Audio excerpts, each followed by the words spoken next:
cada uno de ustedes. ¿Qué tal si se pone sobre sus pies conmigo, por favor, y me acompaña? Tiene el texto bíblico en el boletín ahí, vamos a leerlo.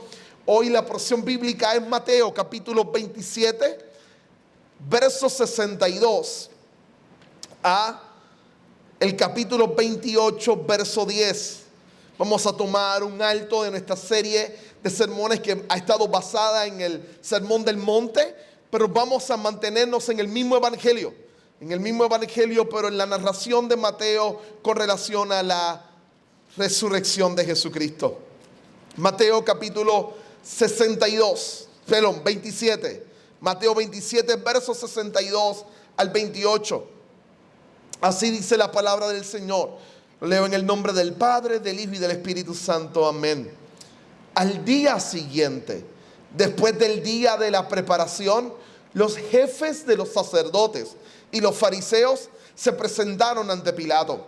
Señor, dijeron, nosotros recordamos que mientras ese engañador aún vivía, dijo, a los 3 días resucitaré. Por eso, ordene usted que se selle el sepulcro hasta el 3er día, no sea que vengan sus discípulos, se roben el cuerpo y digan al pueblo que ha resucitado. Ese último engaño sería peor que el primero. Llévense una guardia de soldados, ordenó Pilato, y vayan a asegurar el sepulcro lo mejor que puedan. Así que ellos fueron, cerraron el sepulcro con una piedra, lo sellaron y dejaron puesta la guardia. Después del sábado, al amanecer del primer día de la semana, María Magdalena y la otra María fueron a ver el sepulcro. Sucedió que hubo un terremoto violento porque un ángel del Señor bajó del cielo, se acercó al sepulcro, quitó la piedra y se sentó sobre ella.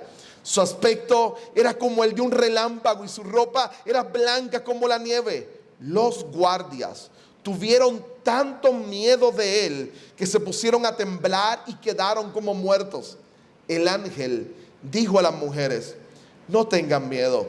Sé que ustedes buscan a Jesús, el que fue crucificado. No está aquí, pues ha resucitado, tal como dijo. Vengan a ver el lugar donde estaba. Luego vayan pronto a decirles a sus discípulos, Él se ha levantado de entre los muertos y va delante de ustedes a Galilea. Allí lo verán. Eso vine a decirles. Así que las asustadas mujeres se alejaron a toda prisa del sepulcro, pero muy alegres corrieron a dar la noticia a los discípulos. En eso Jesús les salió al encuentro y las saludó. Ellas se acercaron, abrazaron sus pies y lo adoraron. No tengan miedo, dijo Jesús. Vayan a decirle a mis hermanos que se dirijan a Galilea y allí me verán. Palabra del Señor. Puede tomar asiento.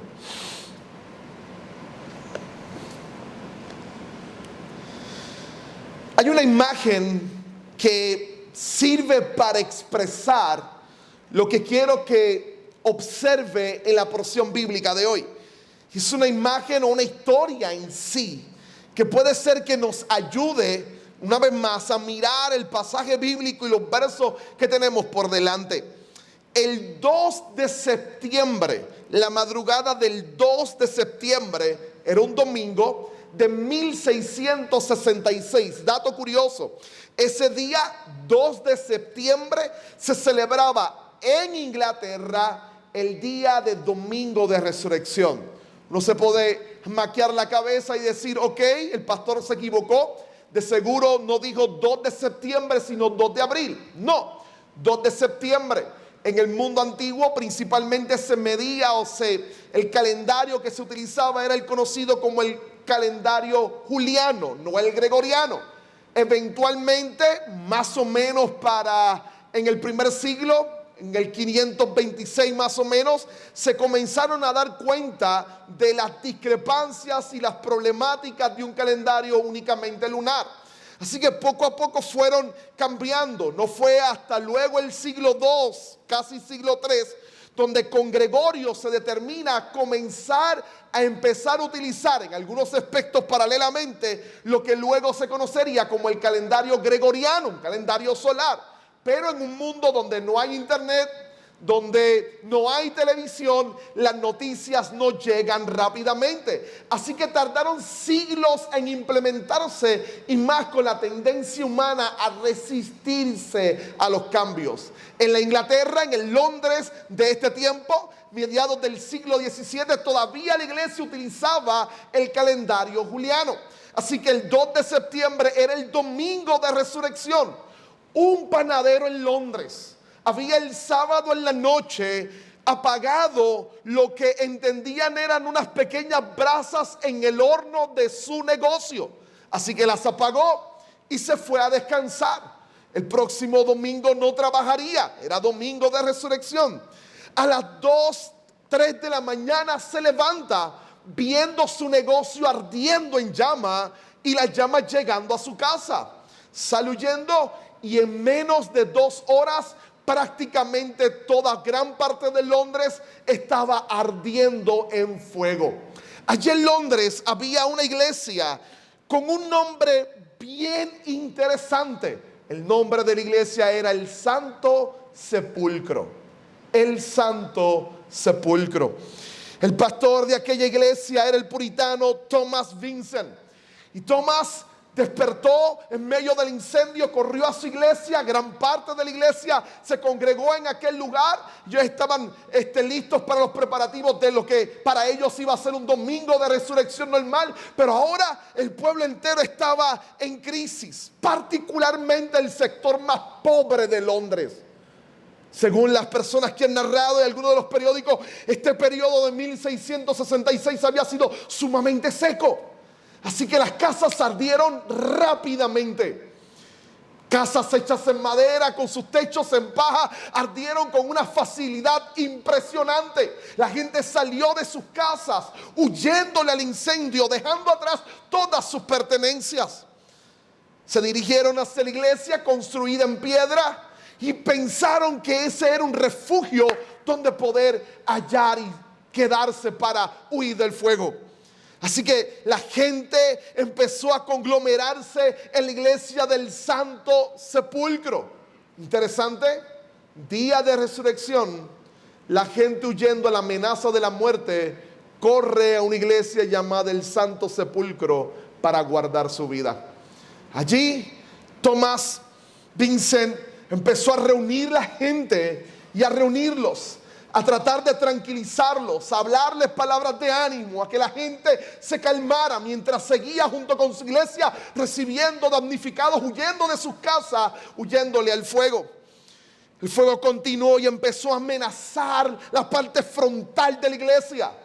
Ellos hicieron lo único que sabían hacer, lo que los puritanos hacían en medio de la adversidad: orar. Es interesante, el dato que sigue salió en el The Guardian, en el periódico británico de la época. Ellos oraron e inmediatamente, un tiempo después, el viento cambió de dirección y el fuego no llegó a la iglesia. Quemó gran parte de ese sector de Londres, pero la iglesia en piedra no recibió nada de las llamas del fuego. La gente corriendo y huyendo de la muerte hallaron refugio de vida el día de resurrección en una iglesia llamada Santo Sepulcro. La imagen es impresionante de nuevo. Poderes amenazantes contra la vida. Una iglesia llamada Santo Sepulcro como elemento de esperanza y de vida, que alberga entonces a personas que huyen o le huyen a lo que pudiera ser una muerte. Y allí en este Santo Sepulcro encuentran la vida. No hay mejor imagen para describir lo que está sucediendo en estos pasajes que hemos leído.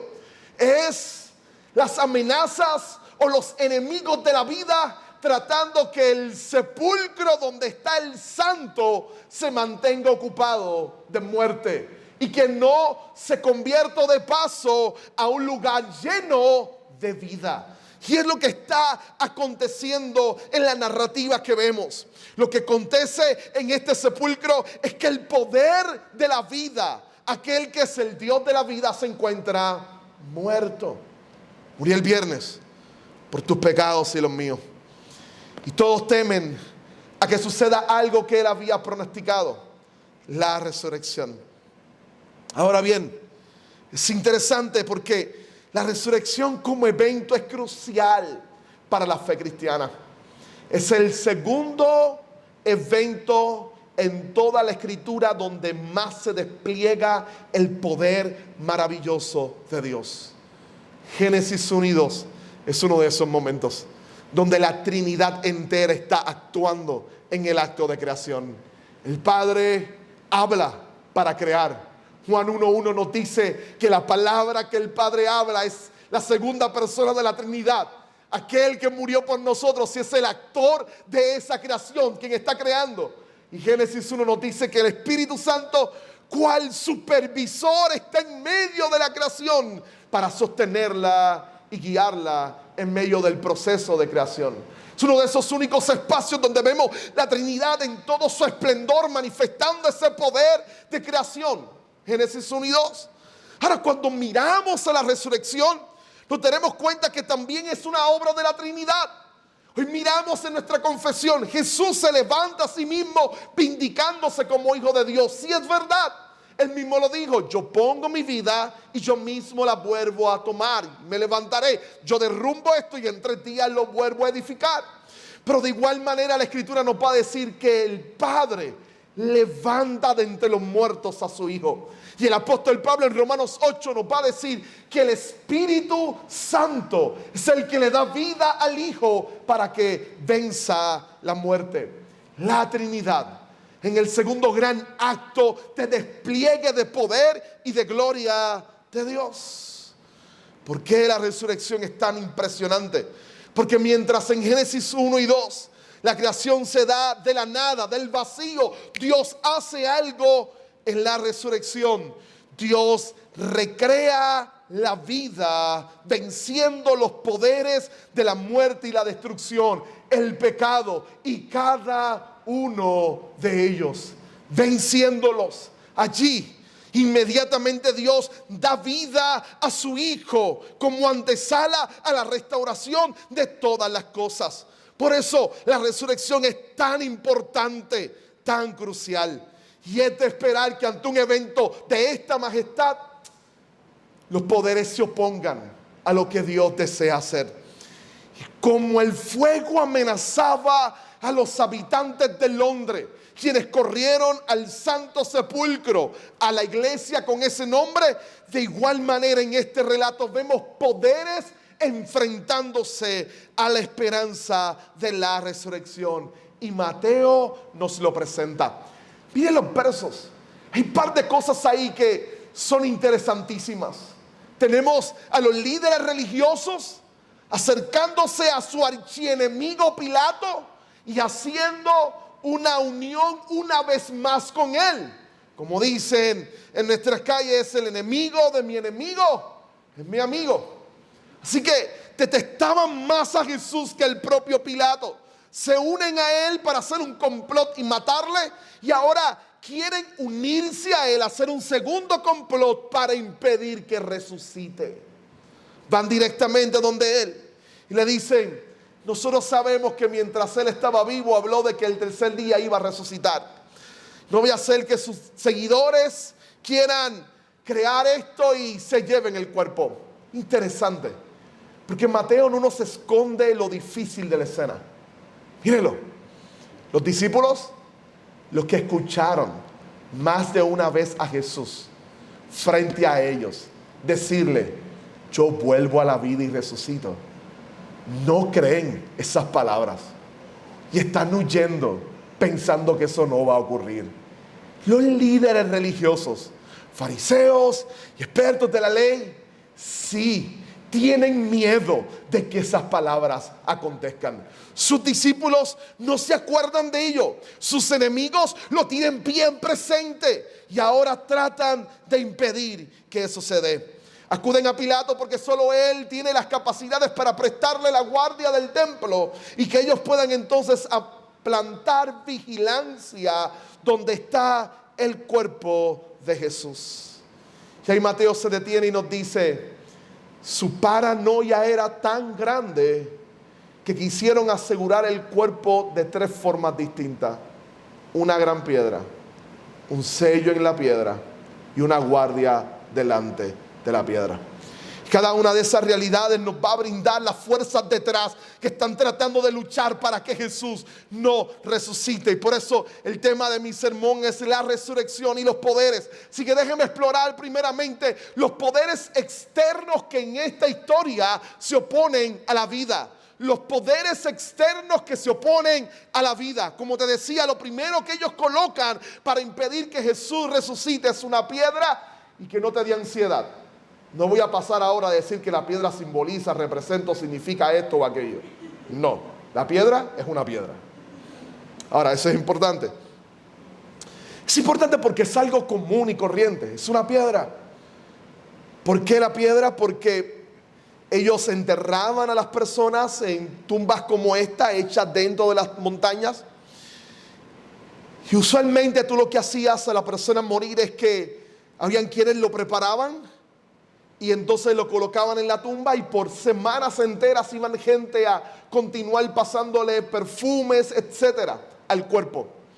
Usualmente en el mundo antiguo enterrarías al cuerpo con algunas prendas. Era habitual y normal enterrarlo con algunas pertenencias. Así que hay 2 grandes enemigos de afecto contra el afecto y que tú tienes que cuidar de ellos: los animales, que pueden entrar y específicamente carroñeros y acabar con el cuerpo. O segundo, ladrones que entraban a las tumbas para robarle lo que la gente le colocaba a sus difuntos. Así que tú pondrías una piedra que estarías moviendo y quitando para impedir que las personas entraran, y las sellarías primariamente con sogas y después con una especie de cera para que la gente no entrara.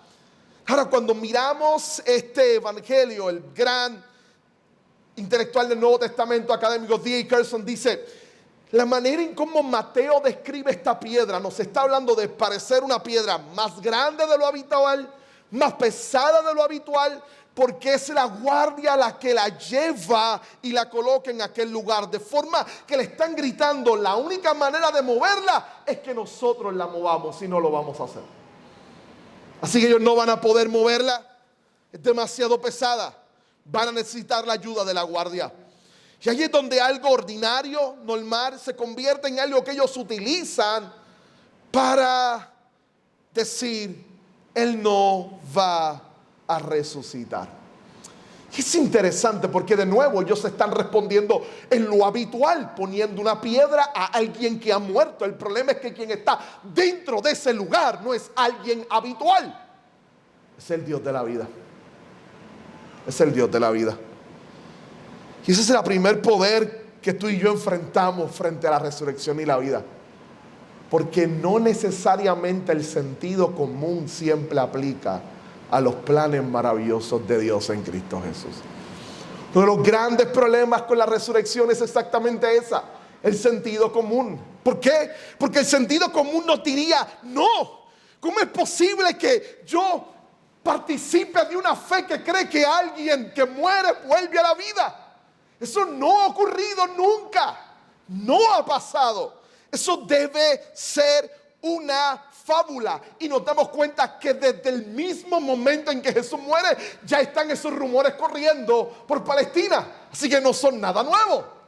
Tú y yo de seguro nos enfrentamos en 2 o 3 ocasiones con algunas dudas relacionadas a este tema, que callamos y las mantenemos en silencio porque no nos atrevemos mucho a enfrentarlas. O conocemos a uno u otro amigo que su pensamiento común es: los muertos se entierran, ellos no vuelven a la vida.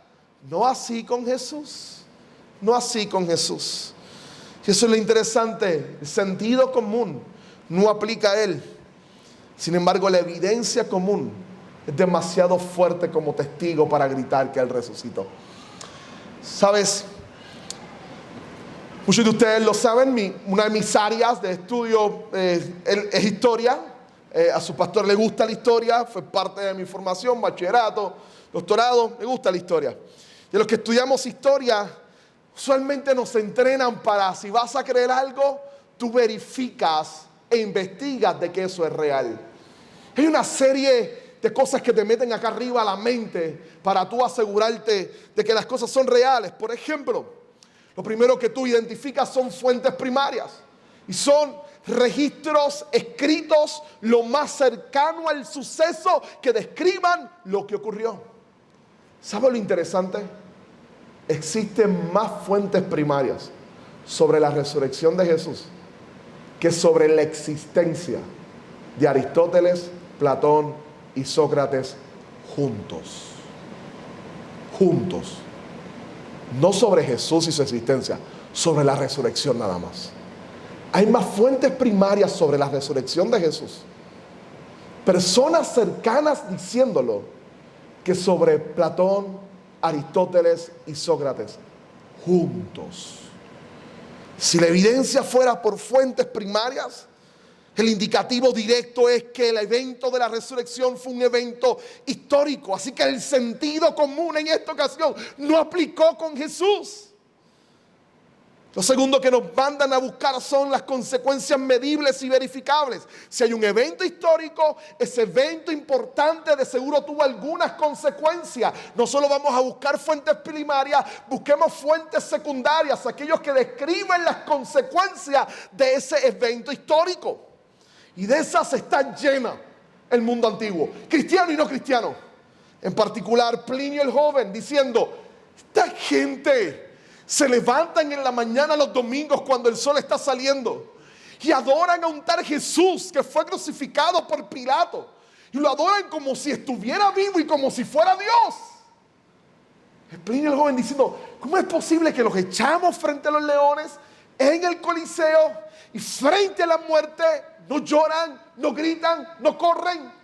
Cantan. Ellos cantan. Le cantan a aquel que fue crucificado. ¿Qué es lo que hace que esta gente no le tema a la muerte? La muerte fue vencida. Jesús resucitó. Es lo que ellos decían. Es más, los pastores de la iglesia por años tenían que calmar a su gente, porque las persecuciones eran como la montaña rusa. No siempre había persecución. Había momentos en que había mucha persecución y luego bajaba. Usualmente la razón del descenso es porque tú esperabas producir en aquellos que tomabas y matabas brutalmente frente a la gente un poco de temor, infundir temor en estos grupos. Pero con los cristianos no lo lograbas. Al contrario, se convertía en una moda donde la gente salía afuera a la calle y gritaba, soy cristiano, a ver si se lo llevaban preso y enfrentaba el martirio. ¿Por qué? Por su convicción de que su fe no está basada en ideas, sino que en una persona que no está muerta, que resucitó y que ha prometido que aquel que muere en Cristo resucitará también. Así que las consecuencias medibles y verificables están ahí, en autores cristianos y no cristianos, sobre la resurrección de Jesucristo. Podemos continuar con otras maneras, no tengo el espacio y el tiempo aquí para hacerlo, pero hay libros enteros con muchas páginas de evidencia tras evidencia de que el acto de resurrección puede ser considerado una verdad histórica. Es un evento que se dio. Así que el colocar la gran piedra, porque los que mueren merecen estar en una tumba y que se les cierre, ese sentido común con Jesús no aplica. No fue lo suficientemente fuerte. Hay otra fuerza adicional que se nos une en este relato. De nuevo, D.A. Carson dice que cuando miras, pones la piedra, y al poner la piedra la sellan los guardias.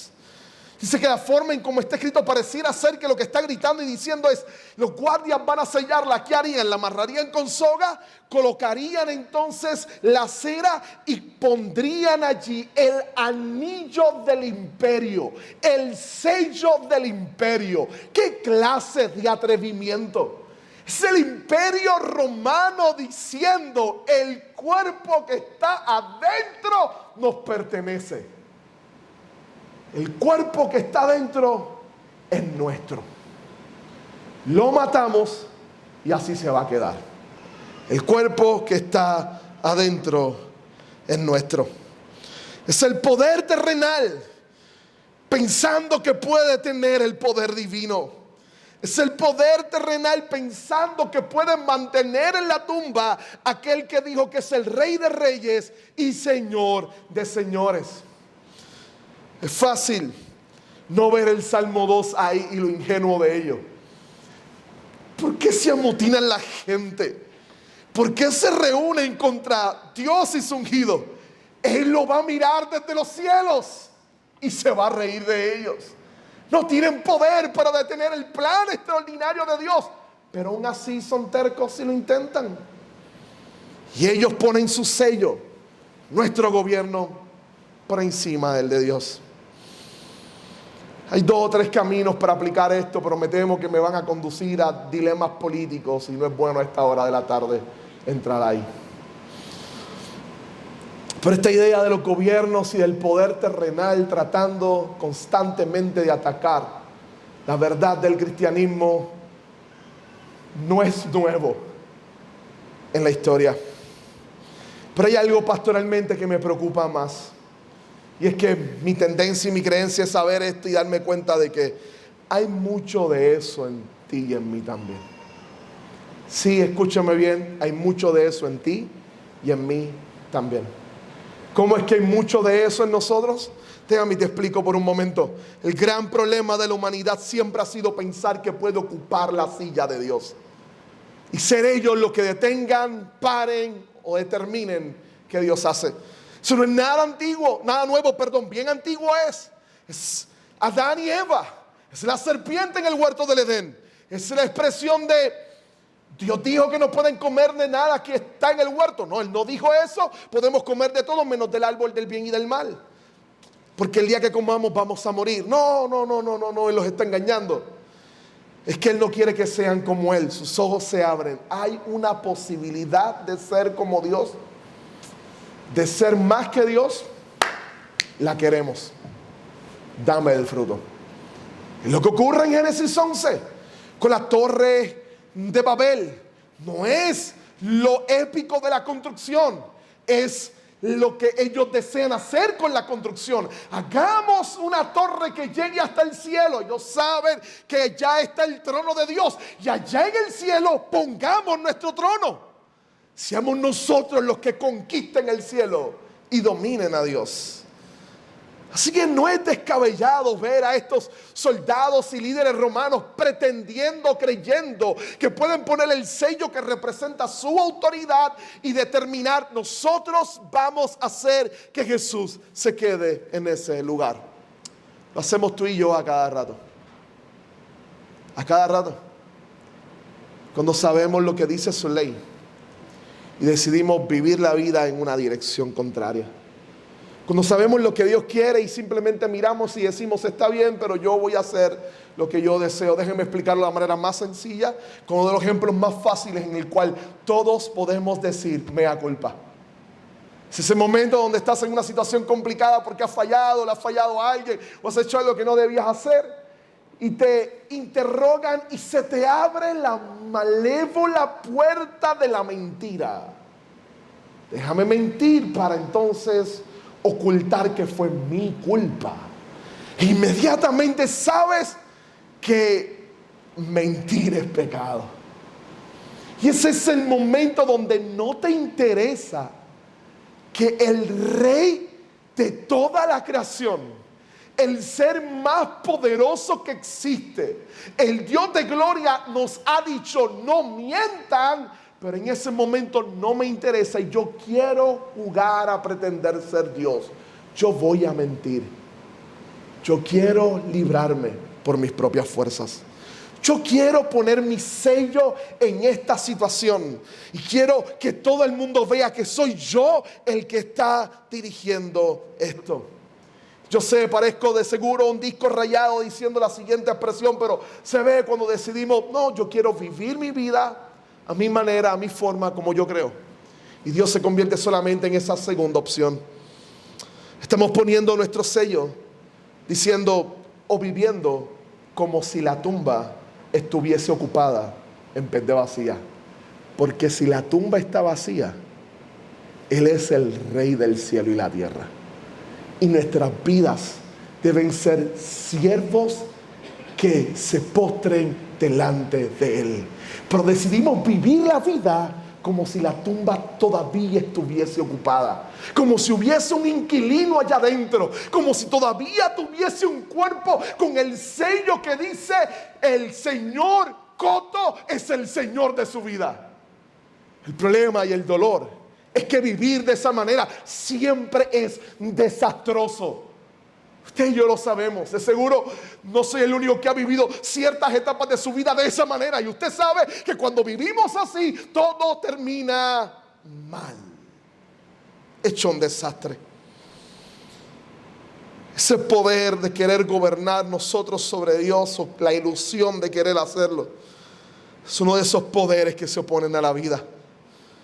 El tercer poder que presenta Mateo de manera increíble es la violencia.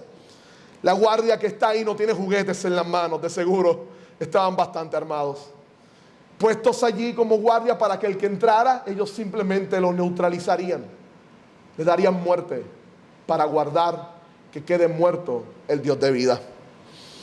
La violencia, lo que hemos visto desde el viernes en la narración de los evangelios, es la violencia y la violencia, cada vez manifestándose, cada vez presentándose. La violencia, la violencia y la violencia.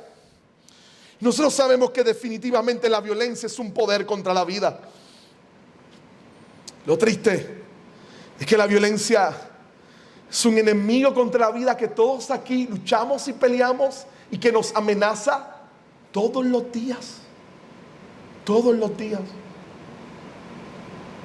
Levantarnos el viernes y ver la noticia de estos muchachos que todavía no los han atrapado, quitarle la vida a un policía. Las noticias y las imágenes en los lugares de conflicto, de niños muriendo, de lugares destruidos. La criminalidad arropando nuestro país y tomando control del mismo. La violencia que se despliega y se presenta en cada rincón de nuestro pueblo. La violencia.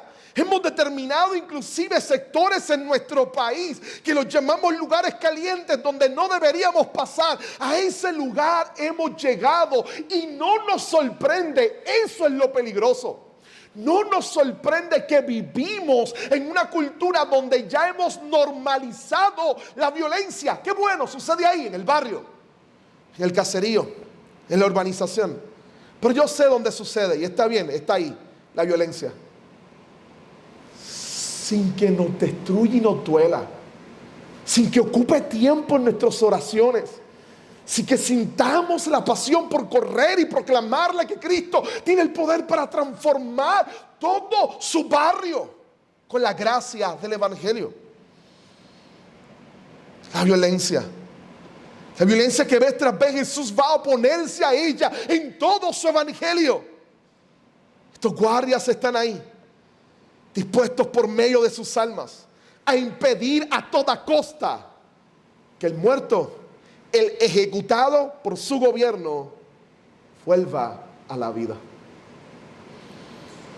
Cuando uno pasa el capítulo 28, se pone más genial la escena. Una piedra pesada, unos guardias envalentonados con armas, un sello representando el poder del imperio, un terremoto que el imperio no puede controlar, una piedra que la mueven y la imagen burlona es genial, como si fuera una silla que sacas de un lugar a otro. La imagen de Mateo es: la piedra se pone, se mueve y el ángel se sienta encima de ella. Allí sentado mirando cómo el sol sale y despliega las tinieblas. Cómo la gente llega. Interesante. Y los guardias, aquetones o la policía imperial que va a usar la violencia ante su presencia tiemblan y caen al suelo. Ninguno de estos poderes se mantiene de pie delante de la intervención del Dios de gloria. Y cuando las mujeres empiezan a llegar, les sale al encuentro. Él no está aquí. Ninguno de estos poderes logró impedir que aquel que el imperio mató vuelva a la vida. Él ha resucitado. Él ha resucitado.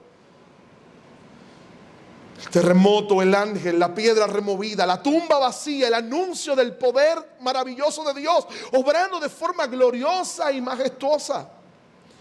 Ahora déjenme moverme un poquito más allá, porque no son solo los poderes externos.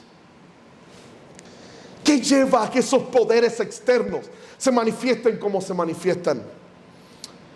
Lo que para mí es el poder más serio y más peligroso en toda esta escena. El poder interno que se opone a la vida. El poder interno que se opone a la vida. ¿Cuál es ese poder? En el capítulo 28, en los versos del 1 al 10, la palabra que más se repite es miedo. Miedo. Cuando tomamos la palabra miedo y subimos, una de las que más se repite es miedo, y cuando tomamos la palabra miedo y leemos los versos 27 del 62 en adelante con los lentes del miedo, nos damos cuenta que lo que está dominando todo el escenario es el temor y el miedo. Déjame mostrárselo. Este es, de nuevo, D.A. Carson hace algo genial en esta expresión. Carson dice que la expresión de Pilato es genial porque se acercan a Pilato y le dicen: hey, él estuvo diciendo que iba a resucitar. Necesitamos una guardia para impedir, porque si no, el primer mal era terrible, el primer engaño era cuando se declaró Mesías, el segundo engaño va a ser peor, así que por favor, darnos una guardia. Y es como si Pilato le decía: para. Ustedes vinieron a mí para que lo crucificara porque le tenían miedo cuando estaba vivo. Lo maté y ahora le tienen miedo cuando está muerto. Llévense en la guardia y sálganse de mi presencia. El temor, el miedo, tiene cautivo a estos hombres, rogándole a Pilato que intervenga. Pero Pilato no es ajeno al miedo. Los evangelios nos muestran que él estaba temblando, no sabía qué hacer con Jesús porque le daba temor equivocarse con él. También estaba lleno de miedo. Ahora, son estas mujeres las que se acercan y ellas están cargadas de miedo. Son los guardias delante de la tumba que caen al suelo cargados de miedo. El miedo está llenando el espacio completo de ese lugar. El miedo está anclándose en sus corazones. Thomas Vincent, el pastor de la iglesia El Santo Sepulcro, era un predicador genial y un escritor maravilloso. Hay un libro que todavía se publica de él, es un comentario al Catecismo Menor de Westminster. Y en este catecismo, él tiene una expresión increíble. En una de las preguntas, él responde con esta anotación. Él dice: el miedo es una emoción natural, pero no debemos dejar que nos controle. Y aquí va. En lugar de temer a las circunstancias, palabra clave la que viene, confiemos en la providencia de Dios para guiar nuestros caminos. ¿Por qué me gusta? Porque acaba de revelar cuál es la raíz del miedo y del temor. Falta de confianza. ¿En quién? En Dios. El miedo y el temor en tu vida y en la mía es solo un rasgo y una demostración de nuestra falta de confianza en Dios. Hay algo del carácter de Dios en el cual no creemos. Va a haber el problema de la incredulidad por todos lados.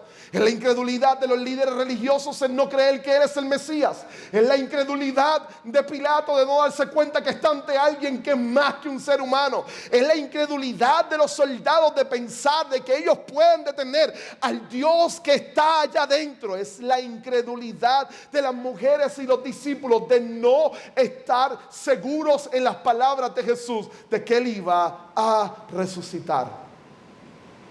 La raíz del miedo es la incredulidad. Esto lo podemos ver cuando exploras tu corazón en muchas áreas de tu vida. Cuando tienes miedo sobre algo, hay algo del evangelio que no has creído. Le temes a las pruebas que puedan venir en los próximos años a tu vida. Hay algo que no has entendido del carácter de Dios. Dios es un Dios bueno, y ese Dios bueno no se deleita en hacer que tú pases momentos de sufrimiento. Los vas a pasar, pero Él no te va a dejar solo, y te garantiza que va a estar contigo en cada uno de ellos. Es el problema del legalismo. Cuando la predicación del evangelio es: si haces esto, si haces lo otro, si vistes de esta manera o haces aquello otro, entonces tienes el favor de Dios, entonces tu nombre está escrito en el libro de la vida, y entonces tienes el cielo garantizado. ¿Cuál es el problema con la vida cristiana que se vive bajo ese evangelio? Es una vida de miedo. Es la vida de temor. Es la vida de mirar las expectativas y mirar adentro y decir: es que si salgo a la calle y pienso algo que a Dios no le agrada y pasa un carro, perdí mi salvación. Es el miedo. Y aquellos que fuimos criados en un evangelio como ese, sabemos el poder del miedo, de levantarte. Se van a reír dos o tres aquí. Es levantarte a las 3 de la mañana, llamar a tus padres y no escucharlo y pensar que se fueron y te quedaste y no eres salvo. Miedo. Pero el miedo no te hace crecer. El miedo no te hace entender y conocer a Dios. El miedo te detiene. El evangelio que apunta: si haces de esta manera, puedes ganarte el favor de Dios, va a inundarte de miedo. Y hay algo del carácter de Dios que aún no has entendido. Su carácter benevolente, amoroso y glorioso. Este es el Dios que transforma y cambia. Es cuando ves tu vida y le temes. Le temes a lo que vaya a sucederte. Identifica cada uno de tus temores y te vas a dar cuenta que hay algo del carácter de Dios que no estás creyendo. Ese es el problema del miedo y del temor. Lo que está desplegado detrás de él es la incredulidad, es la falta de confianza en Dios. ¿Sabe? Todos lo experimentamos. Hace varios años atrás, simplemente habían unos análisis extraños en mí. Cuando empezaron a decirme lo que podía hacer, después fue una mala lectura de ellos, pero por un tiempo estaba totalmente asustado. Tal vez algunos han vivido momentos como ese. El asunto es que pareciera como condición humana que es difícil que tú y yo superemos el miedo. Van a haber muchas etapas en la vida diferentes y distintas que el miedo va a volver a salir.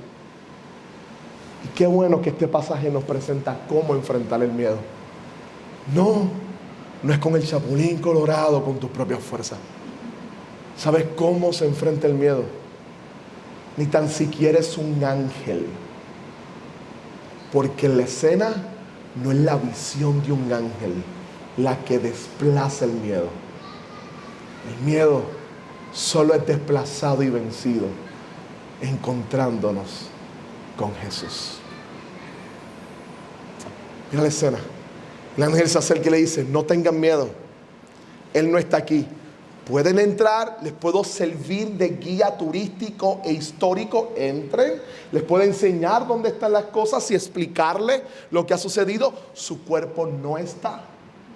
Eso es lo que me mandaron a decirle. No tengan miedo, Él no está.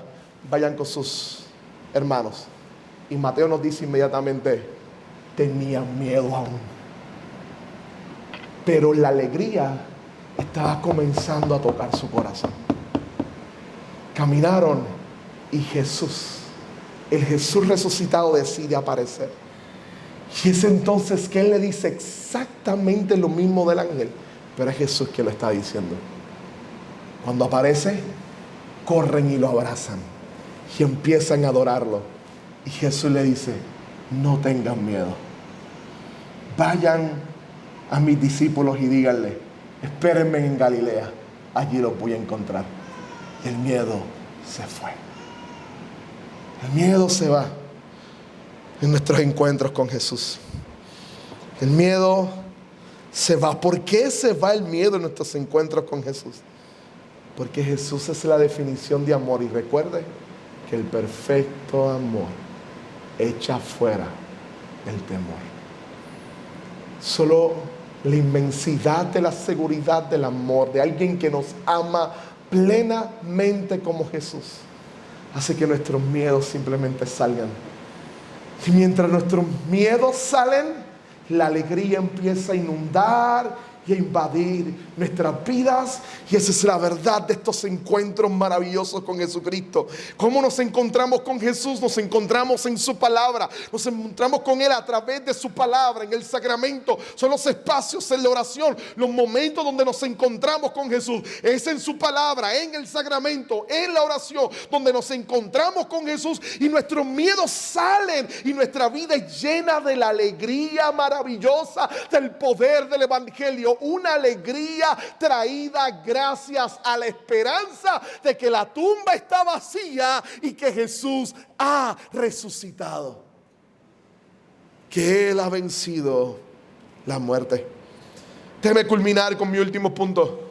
No solamente los poderes externos o el poder interno, que es el temor, es el poder de la resurrección. Les decía que la alegría va siempre acompañada de la esperanza.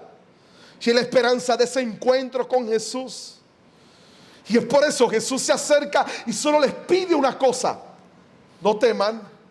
Y aquí va: vayan y díganle a los suyos, he resucitado, no estoy muerto. Y ahí está la verdad de proclamar esa esperanza. ¿Sabes? Yo sé que para muchos inclusive compartir a Cristo con la gente se nos complica. Muchos tienen temor de cómo yo le hablo a Jesús a la gente. Si tú eres de esos, como yo en muchas instancias, del temor, no es algo de personalidad. Pregúntate, ¿qué todavía no crees? ¿O en qué todavía dudas?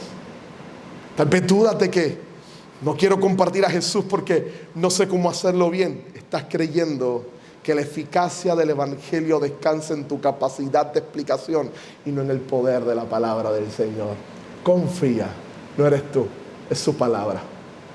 Estás pensando todavía y dudando si la fe a la que tú crees es lo suficientemente sofisticada para transformar a una persona y entablar una conversación con ella. Estás dudando de la grandeza del Evangelio. Confía, no se trata de la sofisticación, se trata de que es la verdad absoluta y majestuosa. El Evangelio es la verdad que liberta, que cambia y que transforma.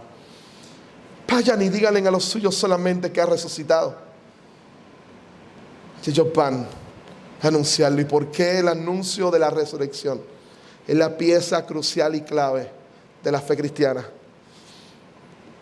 Thomas Vincent, el mismo que le hablaba, el pastor de la iglesia Santo Sepulcro, en el mismo libro de su anotación, el Catecismo Menor de Fe de Westminster, donde habla de la resurrección, él hace dos preguntas adicionales. Él dice: ¿qué nos enseña la resurrección de Cristo? Y responde: la resurrección de Cristo nos enseña a caminar en una vida nueva. ¡Wow! La resurrección de Cristo nos enseña a caminar en una vida nueva. Y cita: así como Cristo fue resucitado de entre los muertos por la gloria de su Padre, así también nosotros debemos andar en vida nueva. Romanos 6:4. Así que, ¿qué nos enseña la resurrección? A vivir en una nueva vida. Luego pasa y se pregunta: ¿qué asegura la resurrección? Y responde: la resurrección de Cristo nos asegura que nuestros cuerpos resucitarán de entre los muertos en el último día. Y cita 1 Corintios 15:20. Ahora Cristo ha resucitado de entre los muertos, primicia de los que durmieron. Estas dos grandes declaraciones son gloriosas y suficientes para darnos cuenta del poder de la resurrección, que es mi último punto. Mira cómo Él las divide. Que lo que hace la resurrección nos enseña y nos asegura. Nos enseña que vivimos y podemos vivir en una nueva vida, y nos asegura que la muerte no tiene la última palabra. ¿Qué nos enseña? Nos enseña que el poder de la nueva vida que levantó a Cristo de entre los muertos está en tu cuerpo y el mío. ¿Qué produce eso? Vida eterna, aquí y ahora. ¿Qué produce eso? Poder para luchar contra el pecado. Sí se puede, no con tus fuerzas ni las mías, sino con el poder que levantó a Cristo de entre los muertos. Nos da poder para enfrentar el pecado. ¿Qué nos asegura? Nos asegura que la muerte no tiene la última palabra y que la resurrección es una doctrina cardinal importante en la fe cristiana. Un regalo adicional hoy. Y cierro. Cuán importante es el poder de la resurrección. Pablo en Romanos 8, verso 34 nos va a decir: Él resucitó, está sentado a la diestra y ora por ti 24/7. La resurrección te garantiza a alguien orando por ti todos los días. Escúchame bien.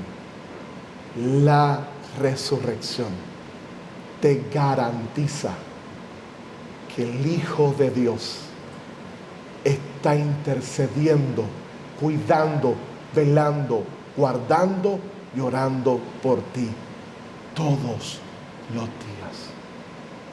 Todos los días. Todos los días. El que resucitó continúa con sus 3 oficios. Comisiona como la palabra que muestra el Padre, como los profetas. Está sentado a la diestra como rey e intercede por ti como sacerdote. Todos los días, 24/7. Hay alguien que no está ajeno a tu dolor y tus frustraciones. Está ahí, clamando para que la voluntad del Padre se haga real en tu vida. ¿Sabes lo glorioso de esto?